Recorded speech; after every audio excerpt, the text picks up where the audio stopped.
Hello, Class 7 students. Welcome to MNIT, your exclusive online study portal. We are starting a new series on maths of class 7th from NCERT published book Mathematics Part 7 prescribed under the CBSE curriculum.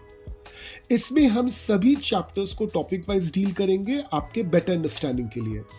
हमारे सभी videos को देखने के लिए subscribe कर लें हमारा channel.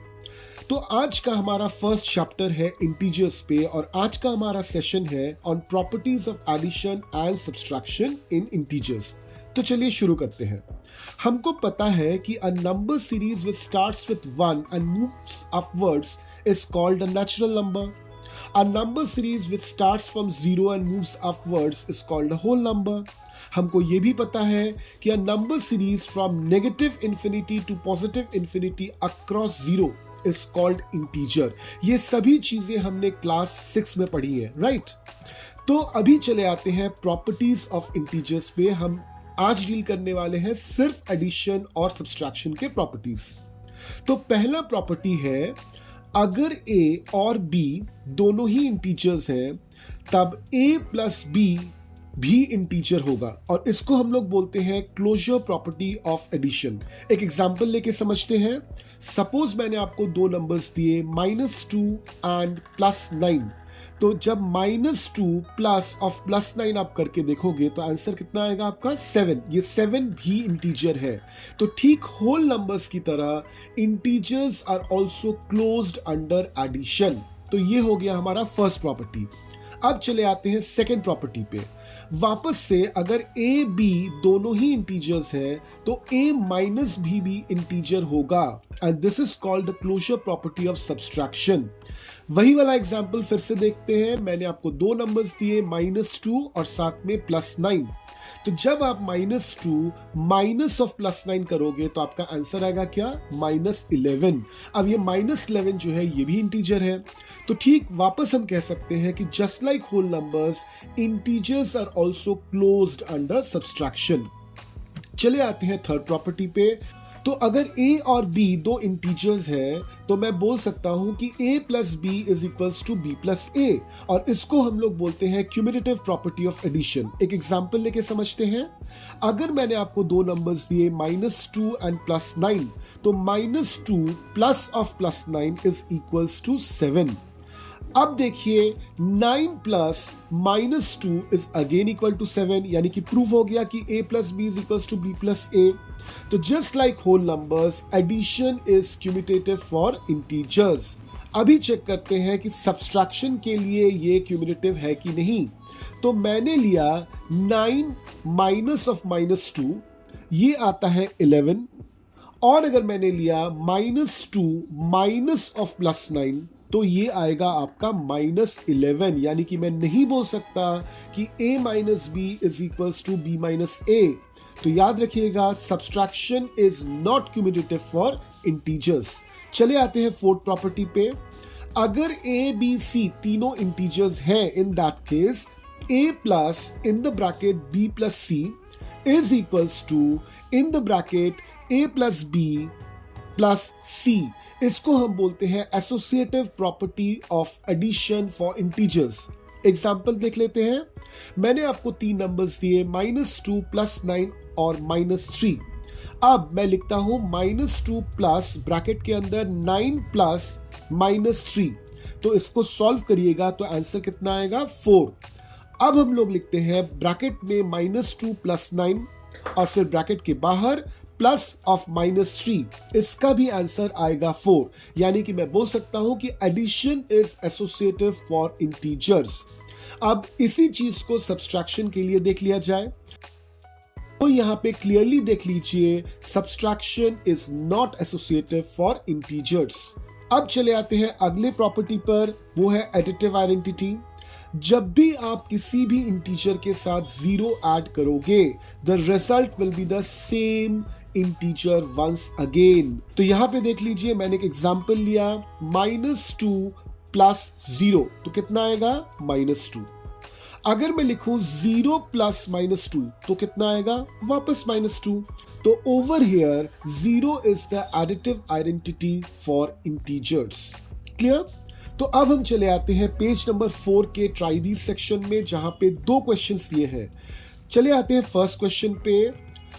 Right a pair of integers whose sum gives. तो पहला पार्ट क्या है, नेगेटिव इंटीजर, यानी कि 2 इंटीजर्स ऐसे आपको लेने हैं कि उसका सम जो है वो एक नेगेटिव इंटीजर आए। तो से फॉर एग्जांपल मैं ले लेता हूं 2 एंड -9। तो 2 और -9 को जोड़िए, आपका रिजल्ट जो आएगा that is -7 which is a negative integer. Part B में चले आते हैं। ऐसे 2 आपको इंटीजर्स लेने हैं जिनका एडिशन 0 आता है। तो क्या कीजिए, फॉर एग्जांपल लेट्स से मैंने 2 लिया और -2 लिया, तो 2 और -2 को जोड़िए, द रिजल्ट विल बी 0। अब चले आते हैं पार्ट सी पर। ऐसे 2 इंटीजर्स लीजिए कि जिनका एडिशन करने पे जो रिजल्ट निकलता है वो छोटा होता है दोनों इंटीजर्स से, that means N integer smaller than both the integers. तो मैंने 2 इंटीजर्स लिए, एक है -1 और दूसरा है -2। -1 के साथ -2 को जोड़िए, आंसर कितना आएगा, -3। अब देखिए ये -3 जो है -1 से भी छोटा है, -2 से भी छोटा है। चले आते हैं पार्ट डी पर। N integer smaller than only one of the integers, यानी कि ऐसे 2 इंटीजर्स लीजिए, उनका सम निकालिए, ऐसा निकले सम कि जो वैल्यू आए वो छोटा हो किसी एक इंटीजर से। तो मैंने यहां पे एक एग्जांपल लिया 2 इंटीजर्स का, एक है 2 और दूसरा है -9। तो जब आप करते हो 2 + -9 आपका रिजल्ट आता है -7। अब यहां पे देखिए -7 जो है वो 2 से तो छोटा है, मगर -7 जो है वो -9 से बड़ा है। अब चले आते हैं पार्ट ई पर। N integer greater than both integers, यानी कि 2 इंटीजर्स ऐसे लीजिए कि जिनका सम जो है जो निकल के आता है दोनों इंटीजर्स से बड़ा हो। तो कैसे करेंगे कि मैंने 2 एग्जांपल लिए, एक है 7, एक है 1। 7 + 1 आपका क्या आएगा, 8। अब 8 देखिए 7 से भी बड़ा है, 1 से भी बड़ा है।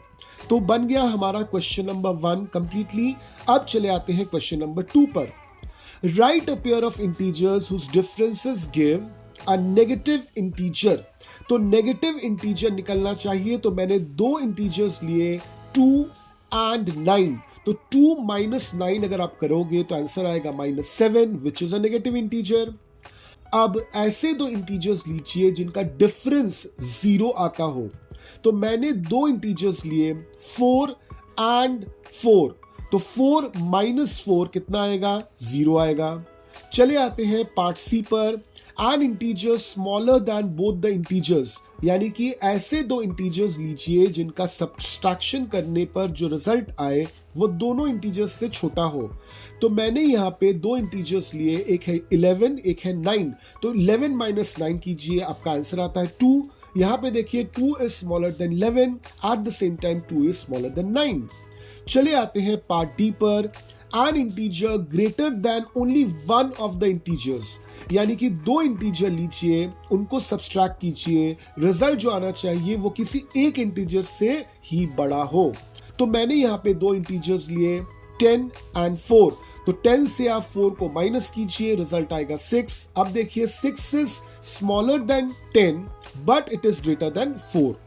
अब चले आते हैं पार्ट ई पर। N integer greater than both the integer, यानी कि 2 इंटीजर्स ऐसे लीजिए कि जिनका डिफरेंस करने पर जो रिजल्ट आए वो दोनों इंटीजर्स से बड़ा हो। तो मैंने 2 इंटीजर्स लिए, एक है -5 और दूसरा है -6। अब मैं लिख रहा हूं -5 माइनस ऑफ -6, तो कितना आएगा ये 1। अब देखिए 1 जो है वो -5 से भी बड़ा है, एट द सेम टाइम -6 से भी बड़ा है।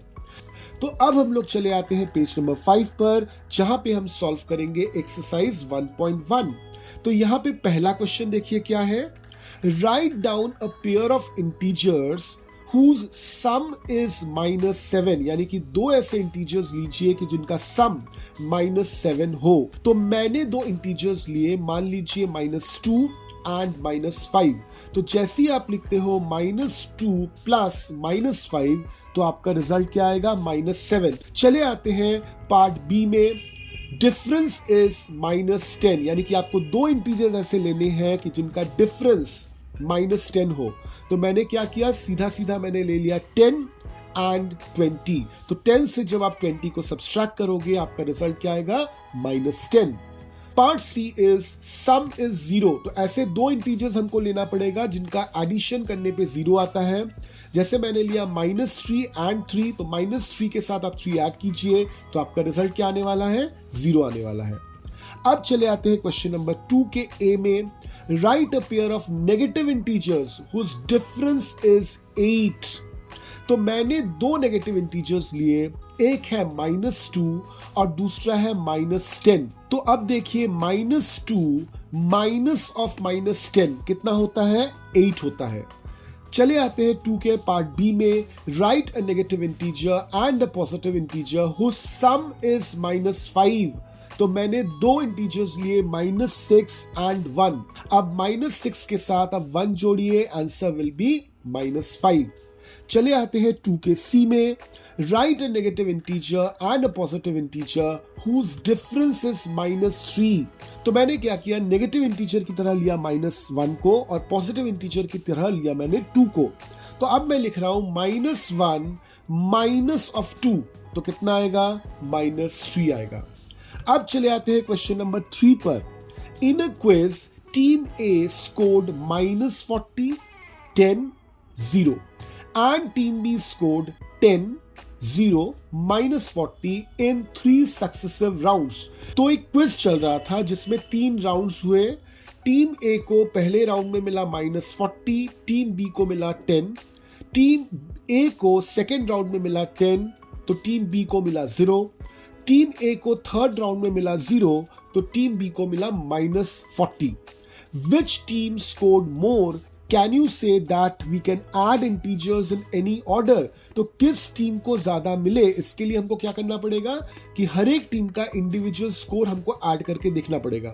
तो टीम ए का टोटल स्कोर क्या आता है, -40 + 10 + 0, तो इसको निकालिएगा तो इसका आंसर आएगा -30।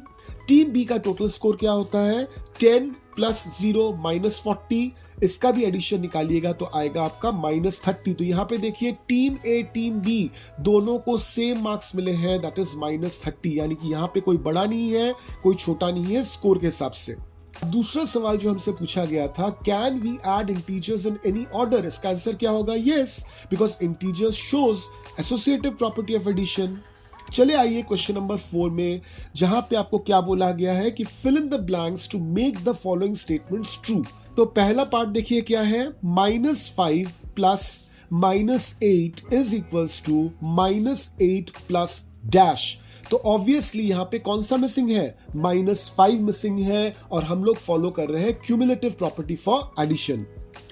चले आते हैं क्वेश्चन नंबर 4 के पार्ट नंबर 2 में। -53 + डैश इज इक्वल्स टू -53। तो यहां पे ऑब्वियसली 0 बैठेगा because 0 is the additive identity. चले आते हैं क्वेश्चन नंबर 4 के पार्ट 3 में। 17 + डैश इज इक्वल्स टू 0।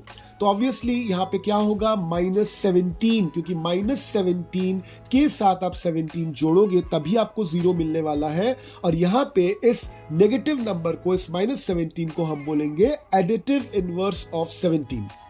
चले आते हैं क्वेश्चन नंबर 4 के पार्ट 4 में। यहां पे देखिए थोड़ा सा लंबा इक्वेशन है। स्क्वायर ब्रैकेट के अंदर लिखा हुआ है 13 + -12 plus dash is equals to 13 plus square bracket के अंदर -12 प्लस -7। तो सबसे पहले हम इक्वल टू के राइट हैंड साइड में जो लिखा हुआ है उसको सॉल्व करते हैं।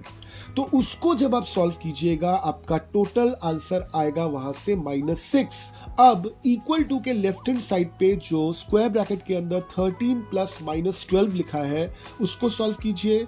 सॉल्व करने पे कितना आता है, 1, यानी कि इक्वेशन मेरा क्या बन जाता है अब, 1 plus dash is equals to -6। तो यहां पे डैश में क्या आएगा, ऑब्वियसली द आंसर इज -7। चले आते हैं क्वेश्चन नंबर 4 के पार्ट नंबर 5 में। यहां पे भी लंबा इक्वेशन है।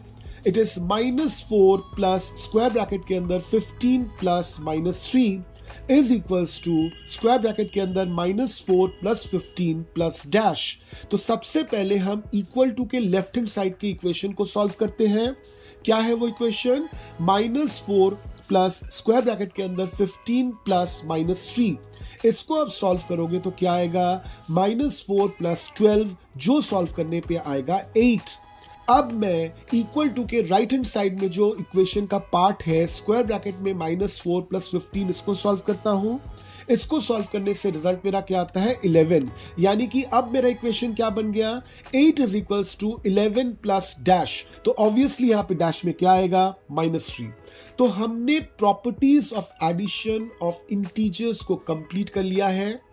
आप ये पूरे सेशन को दोबारा से रिवाइज कीजिए और फिर थोड़ा सा इंतजार कीजिए। हम मिलेंगे आपसे पार्ट 2 ऑफ चैप्टर 1 में, जहां पे हम लोग डील करेंगे प्रॉपर्टीज ऑफ मल्टीप्लिकेशन को लेकर। ये जो सेशन हमने कंप्लीट किया, यहां पर अगर कोई भी डाउट आपका होता है, बेहिचक मुझे व्हाट्सएप कर सकते हो या फिर मुझे मेल कर सकते हो। मेरा mail ID as well as WhatsApp number description में दिया हुआ है। तो फिर मिलते हैं अगले सेशन में। Till then keep learning.